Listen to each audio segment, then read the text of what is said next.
All right. Hello, everybody. We are here for you now. Today, on this fine Saturday evening, it's your boy Tempest once again. I'm back with my pal Annie Aaron. Aaron, how you doing, man? Can't complain. It's always a good day for some Contra, and we've got to you for you all for your viewing pleasure. It is Hardcore Uprising. For those who do not know about this game, this is something that Konami had asked the wonderful folks of Arc System Works to put together, and was released for seventh generation consoles, so the PS3 and Xbox 360. The good news is that despite not having a Switch or PC port that to its name, this game is still very much purchasable, especially for the modern Xbox console family, and you can do backwards compatible gameplay through it. So even a Series SX can benefit from that, and it is digital only, so no need for any fuss or muss of the disc stuff. So yeah, but I'll let Aaron do a quick little bit of explaining before we start our timer.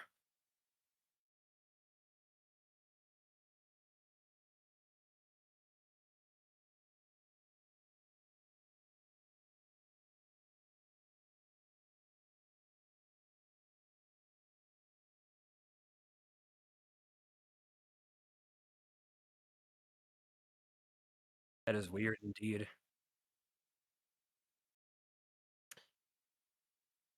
Actually, your mic also might be muted in OBS. Yeah, you're not coming through, so you may need to enable your microphone on OBS.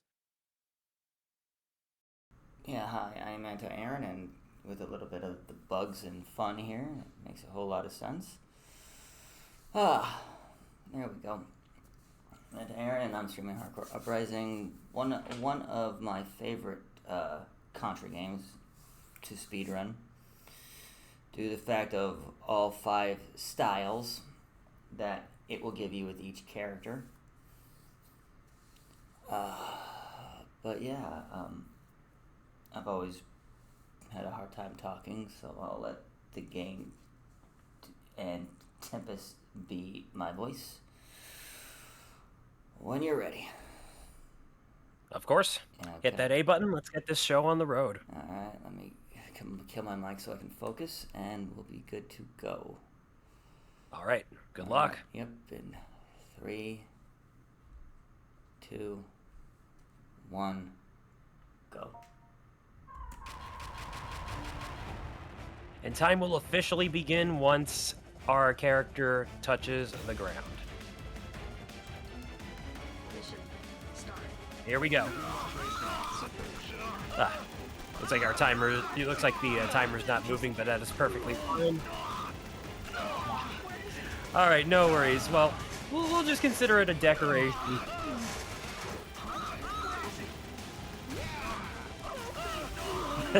Having a key hot. Yeah, no worries. All right, well, let's talk about the gameplay because one thing that we're going to immediately say about timing is that we actually mainly do this game by way of IGT, and luckily the results screen have everything we need in order to have that all nice and worked out. So, Hardcore Uprising. I already mentioned that this was a 7th generation console game developed by the likes of Arc System Works. So if you are looking at the graphical style here, it may seem very reminiscent to the likes of their early Guilty Gear titles, as well as their Blaze Blue games. So this speaks a lot of really nice detail that even to this day, quite honestly, holds up. And you know, all things considered, personally one of my favorite looking Contra games in general. But what you're seeing is what you're getting, except for a nice little thing that makes this game uber accessible as a speedrun, at least in our opinion. Aaron is running this on what is called Rising Mode. Now, Rising Mode is the counterpart to the arcade mode, where arcade mode offers you your typical Contra level difficulty experience and stuff, but Rising Mode makes use of this game's unique ability to use what is called core points, which you gain by destroying enemies in any means of just, you know, playing the game and whatnot. But yeah, we use those to buy upgrades, and we can do some wonderful things like get ourselves some extra lives, be able to up our health bar a little bit, and just all nice little quality of life stuff that you might not expect to see in a Contra game normally. So consider this, for most gunner runners, or rather gunner runs, we usually have all but maybe 1 or 2 upgrades to be unlocked and equipped for our optimal rising mode times. The funny thing about that is we will also be therefore shredding through boss health, provided that we also stick to the script of what weapons we prefer to have, and in this case we've got heated plasma, and that is going to be very, very good for racking up damage by way of the ability to charge it and release these gigantic, uber busted charge shots, which you're seeing Aaron do right now, but we also have the ability to rapid fire via one of those upgrades.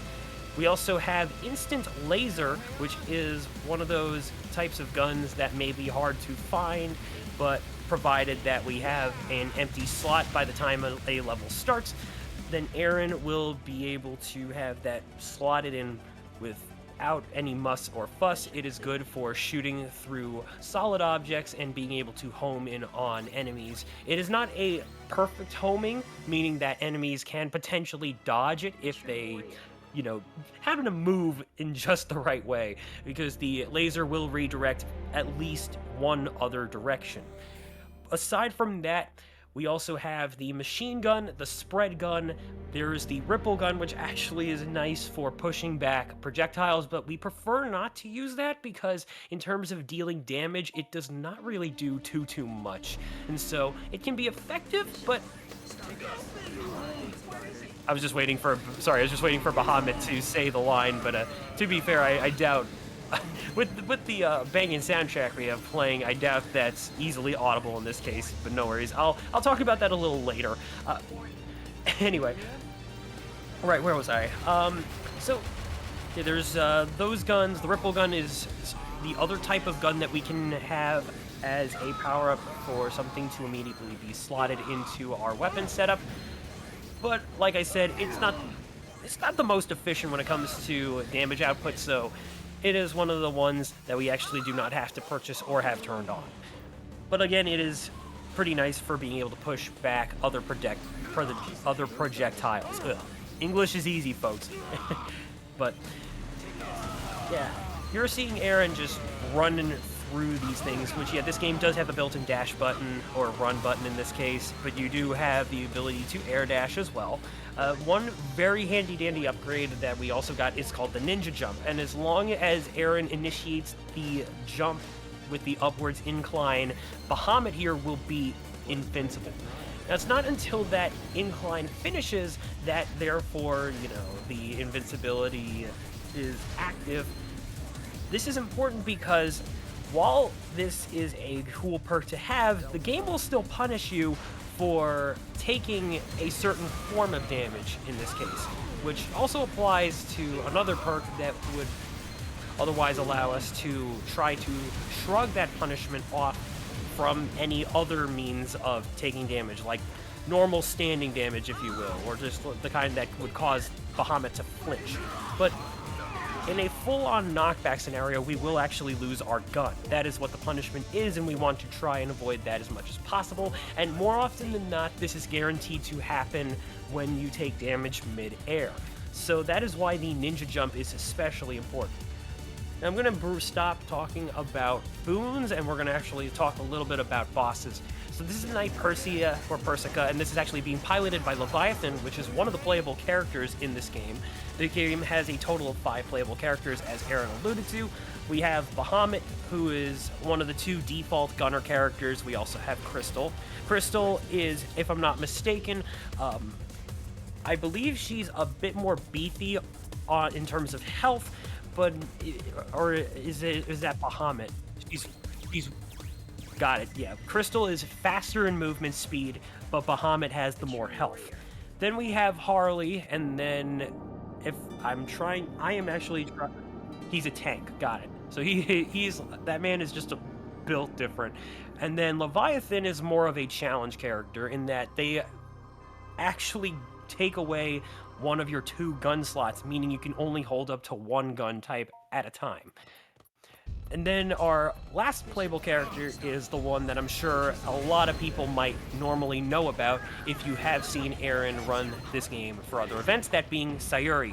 And Sayuri is a blade-type character, which makes this game into something more of a Ninja Gaiden affair, in that her blade, although it doesn't allow you to have use of the other gun power-ups, it's a weapon of its own. It can just carve away at health like a heated plasma can. It's mainly close range, but it also has a charged projectile slash, once again, like heated plasma, and it is just a league of its own, quite simply. So Sayuri is definitely considered a popular character for that very reason, and she, Harley, and Leviathan as playable characters are all DLC packs that are still very much purchasable to this day. So, and for a fairly cheap price as well, I might add. Definitely help yourself to this if you decide to get this game. My personal recommendation, anyway. But Bahamut is definitely one of those accessible characters. Like him and Crystal, there's absolutely nothing wrong with deciding to play as either when starting things off if you wish to just do what the game has right outside the box. Or lack thereof. And so, we're going through the third level.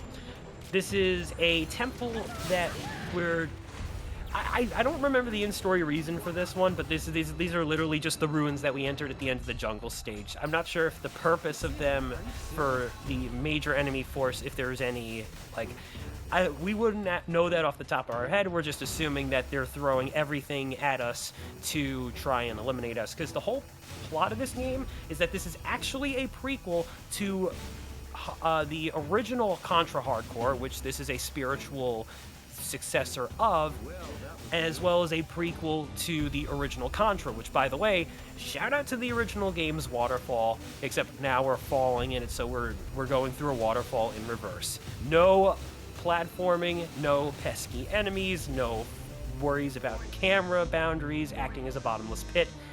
Simple as that. And we're going to see the same mech that Aaron fought moments before, except now it's going to take on more of an aquatic form.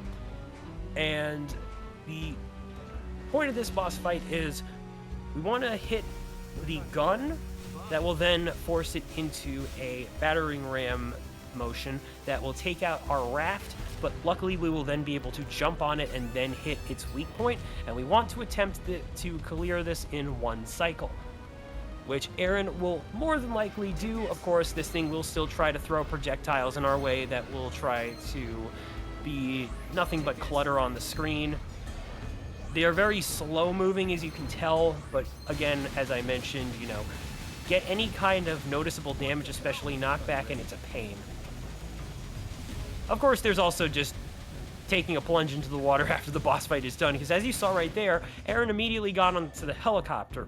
Otherwise, the game would have asked you to just jump onto the helicopter, and that's actually one of the nice convenient things too, because if Aaron missed the helicopter cling on the end of the first level, the game would have immediately respawned him onto it anyway.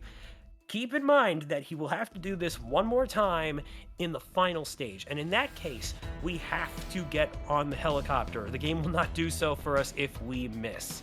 So that will be something for a little foreshadowing later on. But now we're already at what is almost the halfway point of the game.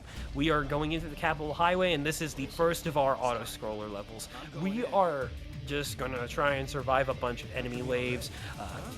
You get to also see Bahamut swinging his gun around almost like he's jamming on an air guitar. It's one of my personal favorite things to do as well, just for the fact that it looks goofy but very charming. So yeah, this is Bahamut, by the way, and he is a member of the Resistance. So the main enemy force of this game is called the Commonwealth. It is what is essentially ruling this very nation of, I believe the game does take place in Japan, if I'm not mistaken, and the idea being that the Emperor Tiberius he's one of those folks that, is bad leader, iron grip on the people. The Resistance is trying to overthrow him and bring natural order to society once more. And so there are these different tribes that make up the overall resistance. Each of them has a representative, and Bahamut represents his personal group. Now, fun fact, as we're coming up to this mini-boss, this is actually a reference to one of the other bosses that appears in Contra Hardcore for the Genesis, and it is called the Fire Dragon, and it may look a little different compared to what you may be familiar with in Hardcore over the original. Yeah, pardon my stutter there. The designs between the two are very much different and night and day, and also, this thing also supposedly appears in Contra Returns, which was a mobile game that was originally free to play, and I'm not sure if it still exists right now. I don't believe so.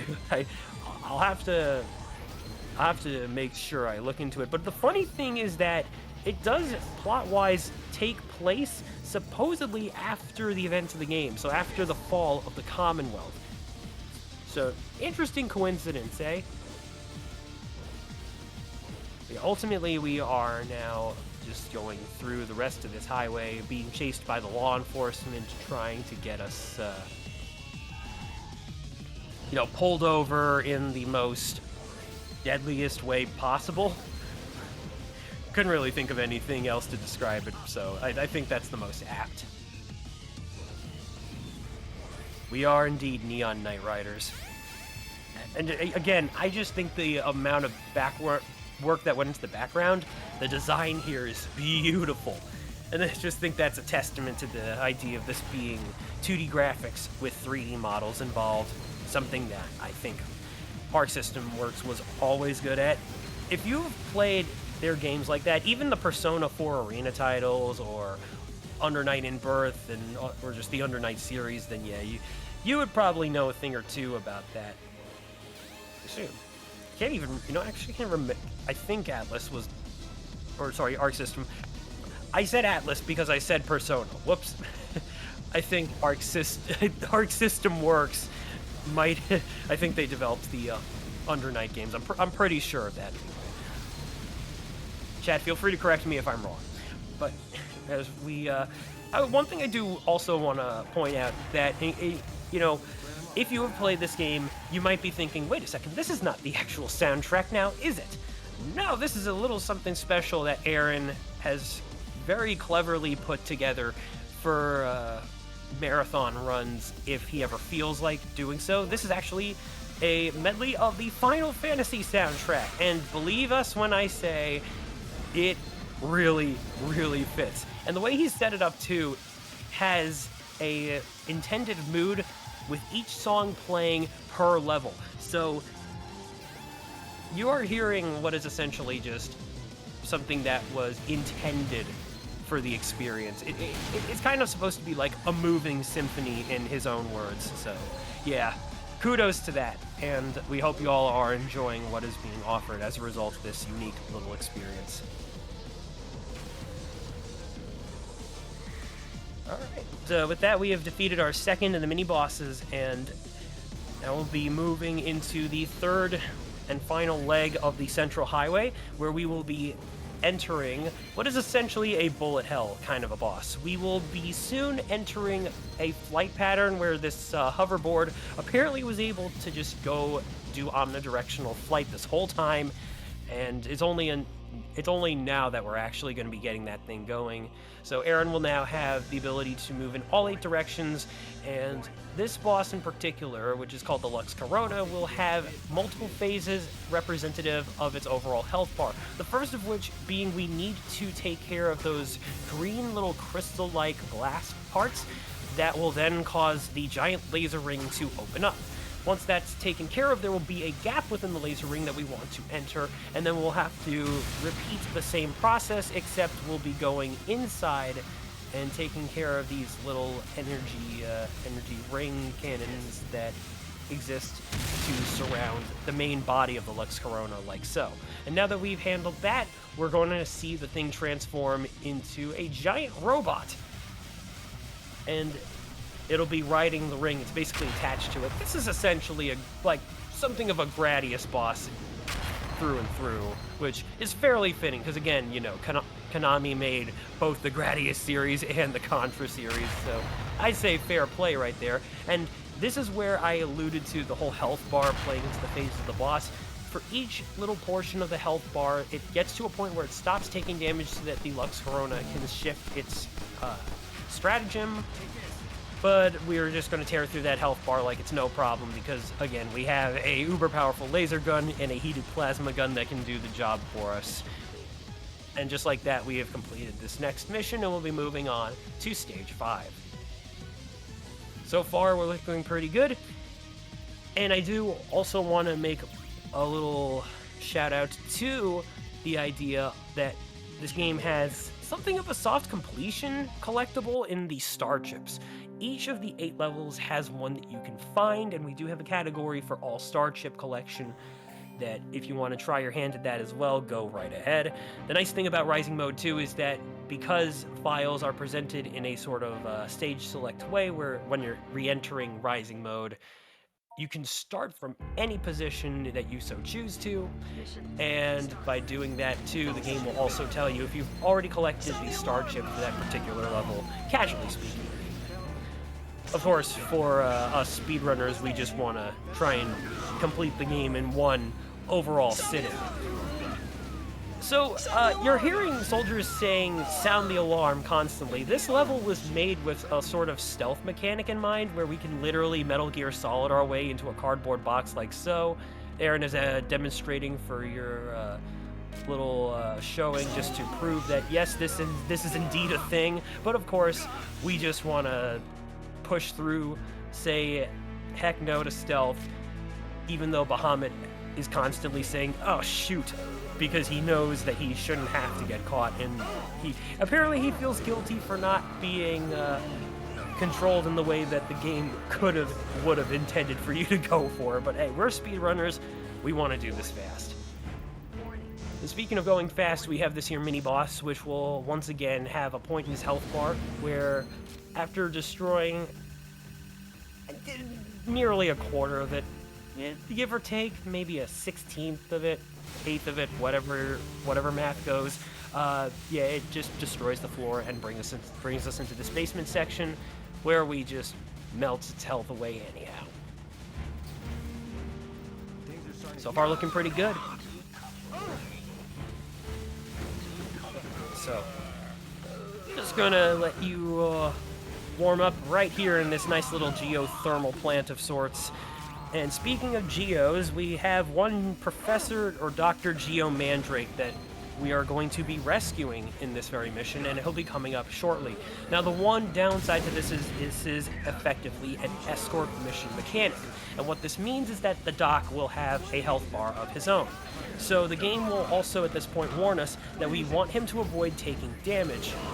And if he takes too much damage, he will fall to the floor, we will waste a little bit of time, but the good news is that he will get back up, despite it coming at the cost of one of your lives. So, you're also seeing him have to try and get up a staircase. There will be some times or at some points where the game might not immediately have him do so, but Aaron perfectly worked through that without a single issue. I swear there are times where it may seem like he doesn't want to get up the stairs at first. So we want to try and make it so that he will have to catch up to us and circumvent that problem from ever being a problem. Also, I did mention that this is a prequel to Hardcore. So let's try not to assume that this guy will be the one to backstab us much later on, okay? Yeah, we're the good guys. He's supposed to be helping us. Nothing's wrong. Everything is perfectly fine. Promise. Smile. Anyway, here's our alien representation, because what is Contra without aliens? And he's already dead. So far, we're doing pretty smooth. But, sad to say, we also have yet another auto-scroller coming right up. Good news is, Scratch is one of my personal favorite itches on this here known modes of transportations on our green Earth here. We'll talk about that in just a second. Right now, enjoy the change of soundtrack right here as we hop into the Capital Railway. Now, this will be our last of the full-on auto-scroller levels, meaning that from here on out, any further auto-scrollers we take care of, that'll just be a temporary portion of the level design. So you'll see what I mean. But like for now, this is the final level that will have a 99% dedicated auto-scroller to it, and we're gonna throw it over to some nice little smooth jazz here. But aside from that, one known fact about me, folks, is that I like trains. Yes, I do. If anybody gets that reference, good on ya. So, really not much to talk about this level. The main thing to concern ourselves with will be a certain type of mini-boss that transforms into yet another giant mecha robot. And that one, in terms of a casual experience with this game, is a pain in the butt. I tell you, I certainly had a huge hard time dealing with this one at first. We'll get to it, and you'll see what I mean when we do. Right now, we've got these flamethrowers, and Aaron did take a little bit of damage, but that's okay. This game does have some ways of dealing partial damage to you. Otherwise, more often than not, you're just going to take a full-on health bar of damage. But there is some small, soft status conditions going, such as poison, which was something that we did see the certain flowers within the jungle level be able to commit to dealing to you. And that's really it. That's really it. There's like that's really it. Aside from maybe like the fire damage that you can take. So again, just oh yeah, there you go. Yeah, I'm just gonna.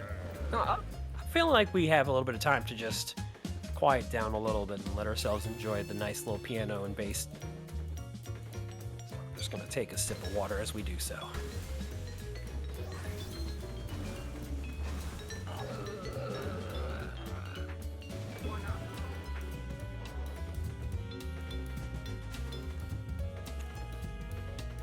Whew. All right. So we do have coming up very shortly a section that will involve a mini-boss by way of another train car. And as you're seeing right there, the game did warn us about an oncoming hazard where the train on the top track suddenly crashed into the one that we were also standing on. Yeah, this game has it where the train cars can take damage and then start to explode. So when you see that happening, you might want to, like, well, I don't know, get off. Or, you know, just fall onto the electrified track. I mean, if that's more your speed, go ahead, but it's probably not going to end well for you. Well, one thing I did gloss over that this game does have is the action button, or what is set to be by default, but there are in-game character actions that you can do. And this can range from vaulting over projectiles, which you have seen Aaron do, to reflecting most, if not certain types of bullets that come at your way, which can be redirected at the enemy. There are a few things that you can make accessible to your character, is what I'm trying to get at here. It's just one of those things that is purchasable through core points, and the abilities were also made in a way where you don't have to, like, equip one or the other. They all work in the same sitting so that you can just have all of them turned on, and it'll still be applied to the same button because the programmers each gave them all different conditions on knowing when they should happen. So, yeah, very smart game design in my opinion. And yeah, that was that mecha boss that I told you about. Again, that thing can be a pain if you do not have the right kind of weapons to throw at it, I'm telling you. Yeah, I fully agree with Bahamut there. That was indeed tough. So now you noticed a little something different. I talked about the submachine gun. Aaron did switch that out with the heated plasma gun. And now we're coming up to a boss called the Arachne, which Well, now that I know we're probably going to hear it this time, I'll let Bahamut actually say the line once the boss spawns in, so, I said I like trains. Meanwhile, if there's one thing Bahamut doesn't like, it's spiders. I hate spiders. There's the line. He also says this immediately when we start the jungle level after he gets off the helicopter, so yeah. I just wanted you all to hear that because that's that's my personal favorite line of his in the game.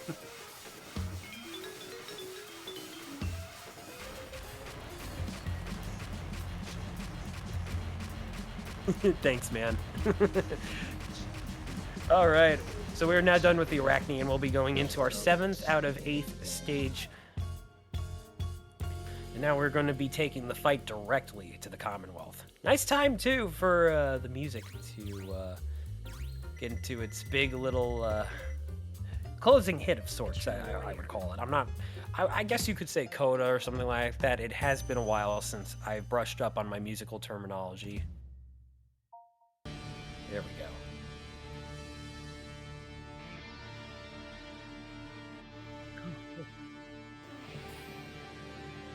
So now we're making our way to the Capitol Tower building, and this is where the Commonwealth's main base of operations is located. So at this rate, the Resistance will now hopefully be taking the fight directly to Tiberius himself, which we also get to see what he looks like by that little statue that we just completely obliterated.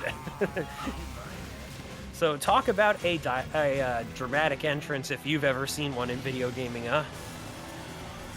At this rate, we've also got the cop cars coming back from the central highway. They're crashing through the windows. This game is just ramping things up on, like, balls to the wall presentation with the enemies really, really trying to desperately take you out.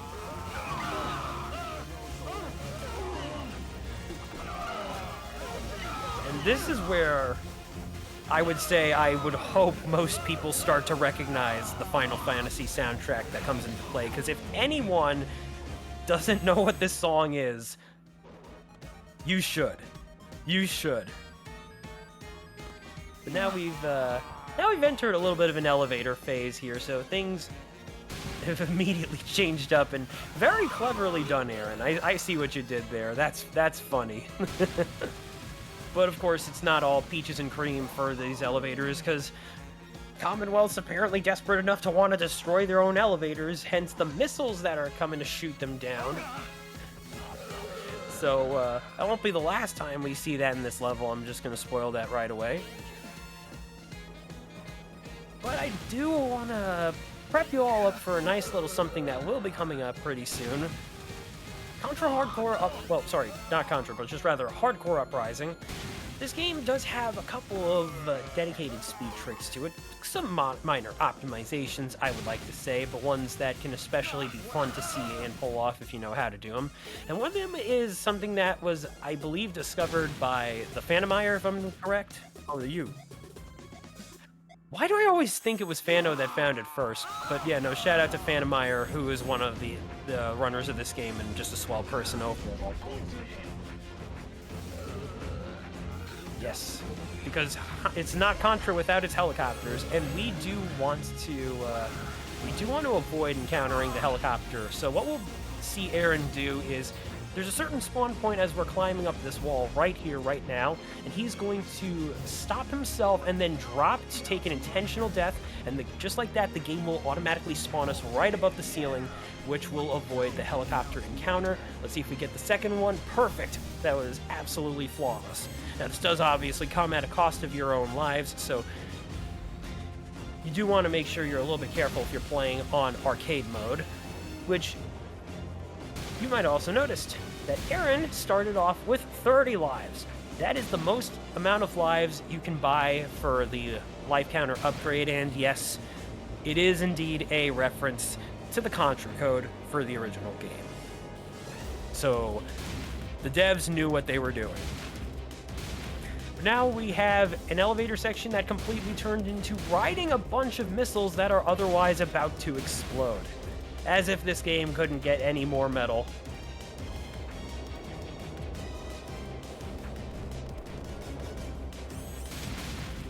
All right, we're now through and up, making our way to what will be the, I would say the boss half of the stage, really. I'd say Act 2.5 or something along those lines, really. And, yep, that's Tiberius. Did you show up just to be killed? And then there's Leviathan yet again. He's back. And then here's Tiberius laughing. And yeah, that man apparently has a British or Australian accent to it. I don't know what they were trying to go for the character voice for Tiberius, but it's definitely one with an accent. We'll say that much. And now this is our second battle with Leviathan. So now we're going to just face him himself. And the whole point of this is he has a health bar, yes, but we're mainly just trying to chase him through the hallways as well. We won't really do the actual fighting until the very end of this whole hallway stretch.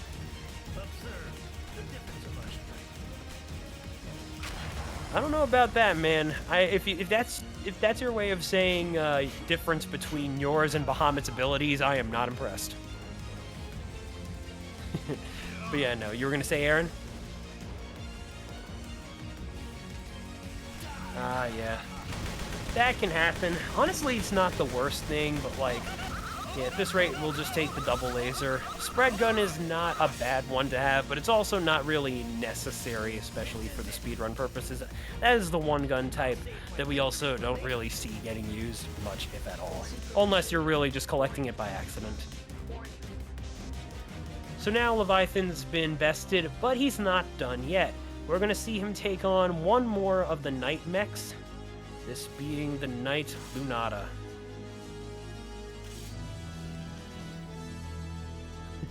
Purportedly. I think he supposedly survives, but... Oh, he actually does die. Okay. I wasn't sure which was canon. Oh, man. That's unfortunate.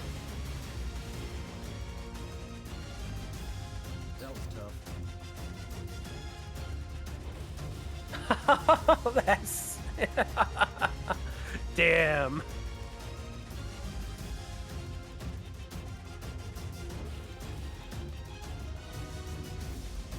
That's certainly one way of trying to represent it.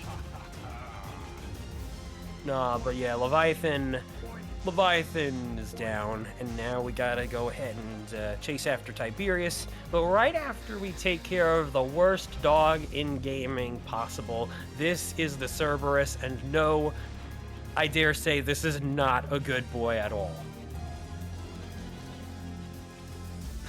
Oh, good grief. That's the first I've heard you call it. But I will say it is as painful as people think mother-in-laws to be, sure. Yeah, this boss, his weak point is the underbelly, and if you do not have a handy gun like the laser gun, trying to hit that thing and quickly take care of the fight is rather unpleasant, let's say. And just another one of those casually aggravating bosses, or has the potential to be anyhow. So yeah, we're going to ride a missile into our final stage here. We're going into level 8 where we're chasing after Tiberius on his gigantic battleship. So far, our current total time is 31 minutes, 38 seconds. And now, we're going to go ahead and just let things settle down for a moment as we set up the stakes for this final chase, and with it, the last auto-scroller section of the game.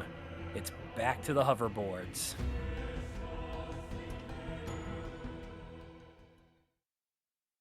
Here we go. Show yourself, you bastard!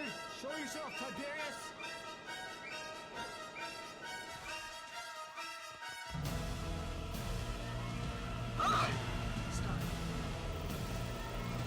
Welcome to Mission 8.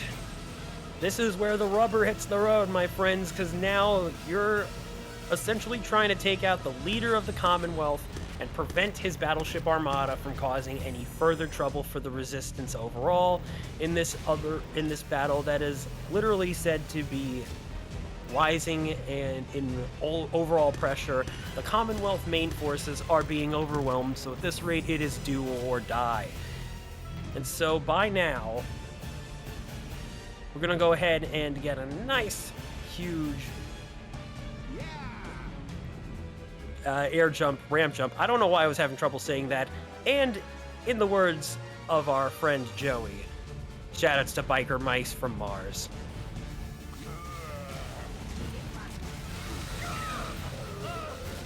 Now we got Bahamut trying to tread the overall battleship and its inner workings while also going through the outside defenses inside a series of storm clouds, which is one of the coolest aesthetics, if you were to ask me anyway. And now we've got some laser cannons, some electrified flooring, and a top layer of the ship that will also try to crush you. So be mindful of the intervals that it goes up and down. That is something you definitely want to consider for this level, at least until we get past the point where it will stop doing that. But then afterwards, we will be starting to make our way into the final gauntlet of bosses. I like to call it a gauntlet, personally speaking. There's first of the bunch is not necessarily a back-to-back affair, but it might as well count for something either way. So we're going to go up this elevator and start to take out the Vitus engine, the overall core of the ship. And once we've done that, this whole place will start to go down. But the game doesn't necessarily want to make it that easy for us. Oh no. No, we gotta make sure that we first and foremost take out the defense system that's going through and preventing the overall core from being damaged. Starting with these laser turrets, there is a group of 8 each, so we have to take out these pairs of 2, and then we'll start to take care of these pillars that are going up and down, and they will start to do that slowly this time, but thankfully too they will also expose their overall weak spots in the process. So really we just gotta plow through them, and then finally it'll be taking on the core, which the core will try and do a little bit of ping pong action or bowling ball rolling. It'll go around the ring, and for each time that we hit it, it will change its overall direction, like so. But yeah, as you also witnessed, the laser shredded a bunch of its health to start things off, so the amount of buildup that went into that was very nicely timed. And now the overall ship is gonna start sinking, and we are going to confront Tiberius himself.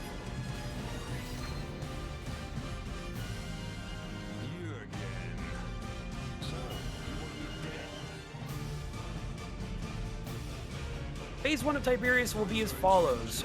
He will have different parts of his health bar signify him trying to use a little bit of a different tactic. It starts off with him firing sword projectiles and then using these close range attacks where he'll try to tell us to go to hell in some cases. But really we're just gonna hit him enough times that he doesn't really have the chance to do these attacks, more or less. And then after handling that, we're gonna see him undergo some mutations. This is Tiberius Augustus. So now he's going to stomp his foot, and if you are on the ground by the time that happens, you will not take damage, but you will be stunned. And then he will have that little tendril arm stuck into the wall. You do have the option to cling on it, and you more than likely will. But aside from that, he'll try to use those fire attacks, and we want to make sure his health bar is down before he switches up his tactics further. And the game does force you to hit him one more time after he goes into a little bit of a stagger animation.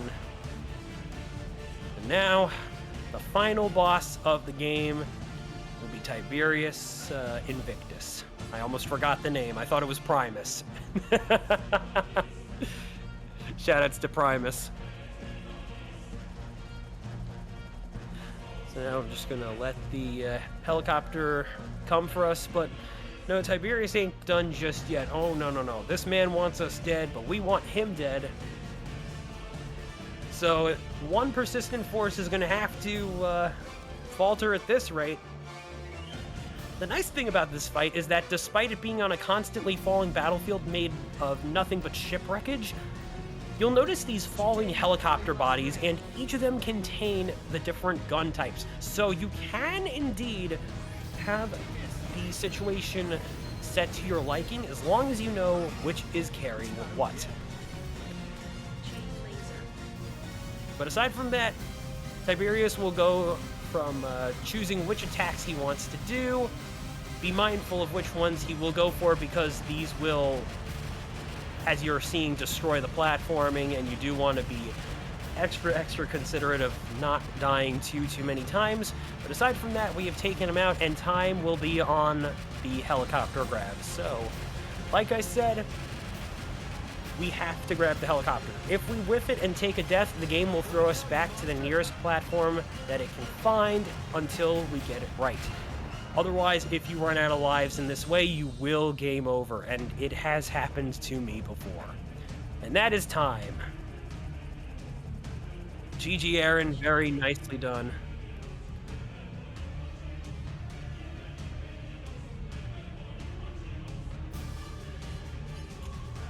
All right, and our final time, IGT-wise, is 38 minutes and 20 seconds.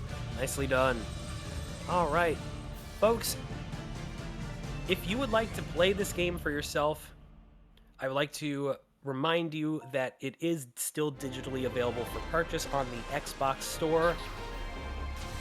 And you can indeed play this on modern consoles. This is not exclusive to the 360. This is playable on an Xbox One as well as the Series XS. As for anybody that wants to play the PlayStation version, we do allow use of emulation, so that is also viable as well. And really, just a big shout out overall to Arc System Works for making this very underrated but very awesome, in our opinion, game.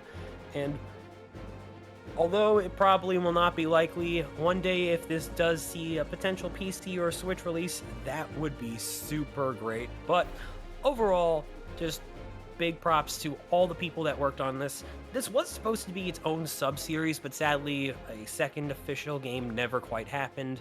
Still, this had quite a bit of nice work and design put into it, and also shout out to Studio 4 Degrees Celsius for the anime cutscenes as well. You might recognize their work for the anime cutscenes in Street Fighter 4. And yeah, overall, we highly encourage you to join the Contra speedrunning community if you would like to learn this game. Aaron and I would be more than happy to get you set, as well as anyone else that has run this game. Again, Bahamut is not the only playable character. We also have Crystal, Harley, Sayuri, and Leviathan. And yeah, there's quite a bit of variety that has been put into the leaderboard as well. So we welcome anybody that's willing to take the challenge and join the resistance efforts. Aaron, would you like to give any shout-outs before we take it back to the folks here at Derpathon? Yeah, just shout out to the Contra community. You can go to the Contra Discord, which you can find on speedrun.com. My handle is anti-Aaron, all combined into one word. I speedrun this game almost every day, but I like to speedrun for people who watch, and I will gladly give help to anybody who wants to learn how to do this run on any character.